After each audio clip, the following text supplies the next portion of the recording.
이번에는 통합과학으로 한번 강의를 제작해 봤는데, 내년에 아무래도 개정이 될 거니까 우리가 이걸 만들어 봐야 내년에 또 다시 만들어야 되긴 해요. 그래도 아무래도 학생들한테 이런 강의를 주는 게 모두 다 보진 않지만 그래도 보는 친구들이 성적이 좀 오르는 거 보면 뿌듯함이 약간 있단 말이야. 그래서 여러분들이랑 같이 다시 하더라도 좀 번거롭더라도 공부를 같이 열심히 해보자, 이런 의미에서 시작을 하게 됐으니까 보는 친구들은 끝까지 지치지 말고 잘 따라오시길 바랄게요. 자, 우리가 처음 통합과학을 시작하면 이 빅뱅론, 빅뱅에 대한 얘기를 이제 시작하게 되는데, 본 내용에 앞서서 약간 역사적인 스토리가 있어요. 우리가 여기서 맨 처음에 나오는 사람이 누가 나오냐면 아인슈타인이 나와. 우리가 인터스텔라라는 영화를 보면 중력방정식이라는 게 굉장히 중요하고, 그 당시에 걔가 미해결 난제여가지고 중력을 우리가 건들 수 없는 존재였어. 그래서 건들 수 없었기 때문에 걔를 극복하고자 하는 노력을 많이 했는데 결국 못 푼 상태였단 말이야. 그래서 아인슈타인도 마찬가지. 본인이 어떤 이론을 이제 만들었냐면, 우주는 정적 상태다. 이게 뭔 말이냐면, 지금 우리가 알고 있는 거랑 다르게 팽창을 하지 않는 상태로 얘기를 한 거야. 근데 당시에 뭐 중력 방정식 여기다 잠깐 보여드릴게요. 이게 뭐 길게는 필요 없어. 그냥 이런 게 있다 정도만 아시면 돼요. 그 중력 방정식에 우주상수라는 게 있는데, 그 우주상수가 이제 수학적으로 지금 우주의 상태를 이제 여러 학자들이 접근해 봤을 때 이런 함수에 의해서 우주의 부피, 공간이 형성될 거다라는 식이에요. 근데 거기 보면 팽창하는지 수축하는지 알 수 없는 미지수에 해당되는 개수가 있는데, 그걸 우리가 우주상수라고 하는 거지. 근데 아무리 생각해도 수학적으로는 우주상수가 있는 게 맞는데 우주상수가 필요 없는 것 같다라고 하셔서 이걸 없애버리셨어. 그래서 팽창 또는 수축한다는 그 변수를 없애버리다 보니까 정적인 크기가 일정한 상태의 우주를 가정하게 되는 거죠. 그래서 어떤 느낌이냐면, 우주가 가진 어떤 전체적인 공간이라는 게 중력에 의해서 팽창이 억제돼 있는, 확장이 아니라 잡혀있는, 물론 중력이 공간에 영향을 주지만 공간 자체가 물질은 아니기 때문에 힘을 가해서 잡아두는 개념은 아니죠. 그냥 이미지상 중력이 팽창을 막고 있다, 이렇게 볼 수가 있어요. 자, 그러다 보니까 이 팽창을 막고 있다는 사실 자체가 우주가 멈춰 있다는 걸 이제 다른 사람들한테 강요하는, 그 사실을 주변 사람들한테 억지로 주입하려는 그런 사회였는데, 그러니까 그 상황이었는데, 다른 과학자 vs, 자, 위에다가 프리드만이나 아니면 르베테르 천문 관련된 책을 좀 봤으면 볼 수도 있는 사람들인데, 우주에 대한 상태, 세 가지 상태나 아니면 천문적인 상태를 설명한 과학자들이에요.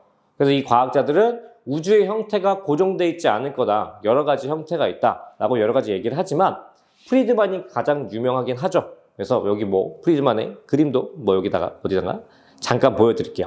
이 정도, 이런 모양인데, 그걸 시간이 흘러 이어받은 허블이라는 사람이, 자, 책에는 정확히는 안 나오지만 세페이드 변광성이라는 게 있어요. 변광성.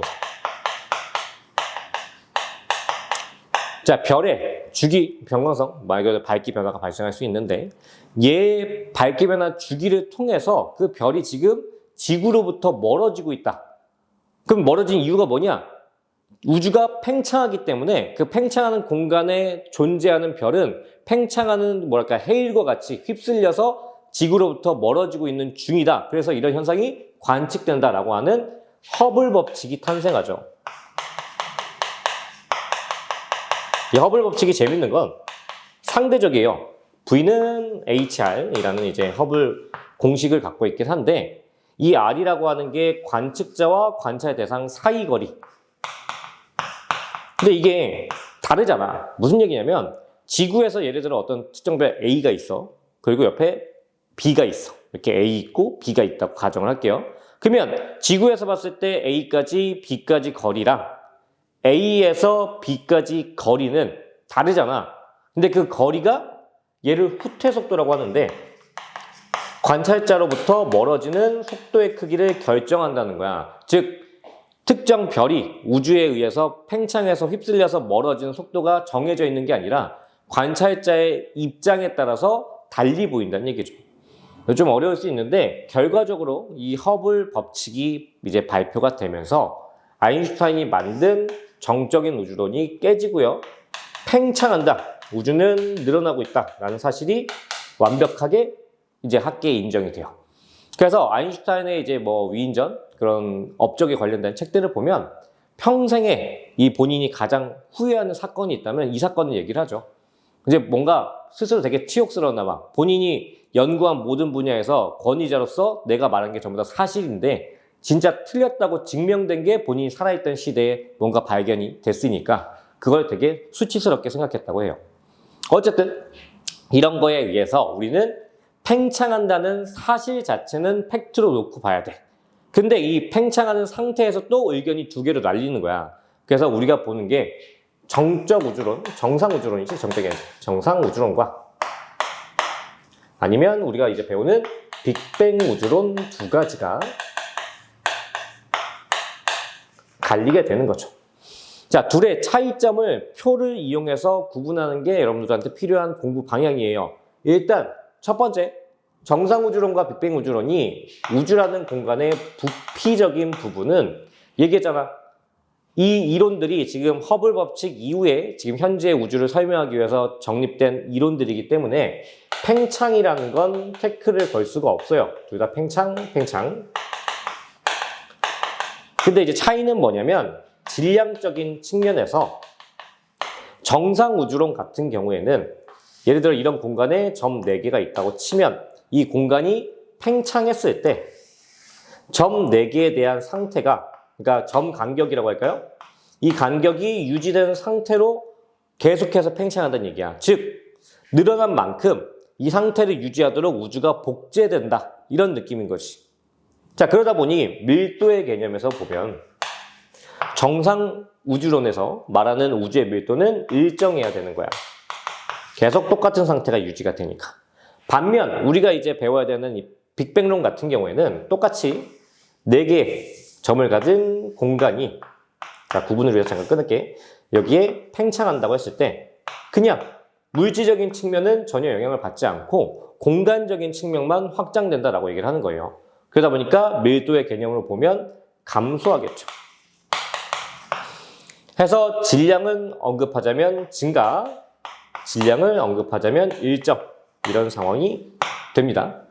자, 마지막 온도인데 개념 자체가 위에 복제 개념이 들어가기 때문에 우리가 온도라는 걸 표현할 때 입장을 두 가지를 생각해 볼 수가 있어요. 중학교 1학년 때 배울 때 우리는 온도를 기체 입자가, 기체 온도라면 기체 입자가 얼만큼 활발한지, 물질의 상태 상관없이 액체든 고체든 얼만큼 활발한지가 곧 온도다라고 이제 정의를 하죠. 지금 같은 경우도 얘네가 복제될 때 기존에 있던 거랑 같은 상태가 복제가 되기 때문에 분자 운동이 동일하다. 차이가 없다. 그러니까 모두 변화가 없다. 과거부터 현재까지 온도가 일정했다. 라고 이제 생각을 하는 거야. 근데 이제 여기에 있는 빅뱅 우주론의 입장에서는 에너지의 입장에서 생각을 해요. 에너지 보존이지, 따지자면. 자, 해서 우주에 채워져 있는 에너지의 총량은 일정한데 그 공간이 늘었으니 그 총량이 여기저기 퍼져서 고르게 채워야 될 거 아니야.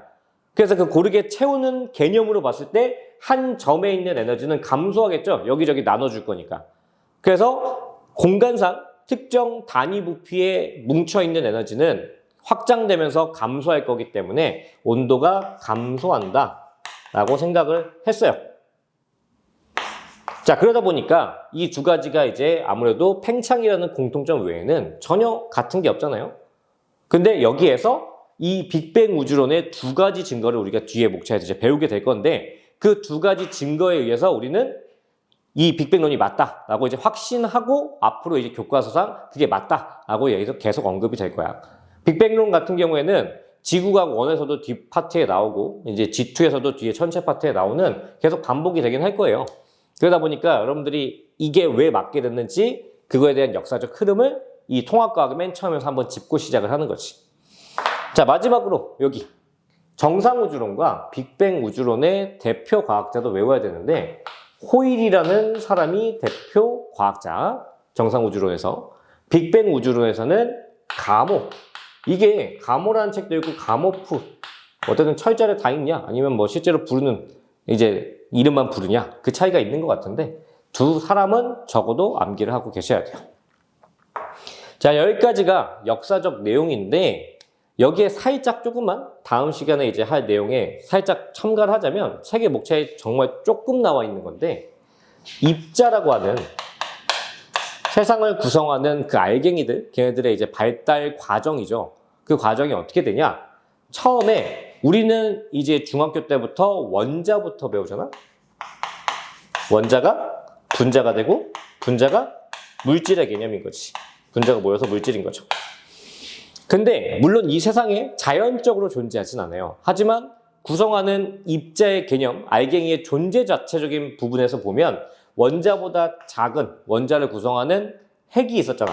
원자핵과 전자가 있었는데 이 핵 같은 경우가 뭐와 뭐의 덩어리였어. 구성물. 핵은 양성자라 부르는 입자와 중성자라고 부르는 입자의 합쳐진 덩어리였어요. 그래서 양성자는 전자를 튕겨나가지 못하게 막아주는 역할을 하고 그런 플러스 덩어리가 뭉쳐 있으니 청력에 의해서 터져나가려고 할 거 아니야. 그걸 억제하는 게 중성자라고 보시면 돼요. 그런데 이 양성자, 중성자라는 핵의 구성 물질도 재료가 있단 말이야. 그게 이제 쿼크라고 하는 걸 우리가 배우게 될 거예요. 그래서 쿼크가 뭐냐라고 한다면 우주가 탄생해서 처음 만들어진 물질, 에너지로부터 빅뱅이라는 한 점에서 터져나온 공간에 채워진 에너지로부터 최초로 만들어진 입자 중에 쿼크라고 부르는 분류가 있어요. 그래서 그 분류 중에 업쿼크와 다운쿼크가 있고 그 다음에 참 스트렝지, 탑, 바튼. 이게 번역하면 위, 아래, 매력적인, 이상한, 천장, 바닥이야.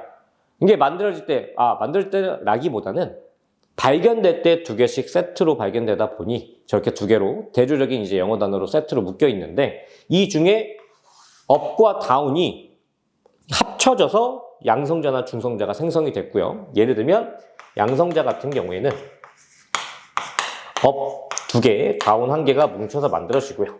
중성자 같은 경우에는 업 1개, 다운 2개가 뭉쳐서 만들어지고요. 뭐 이런 방식이에요.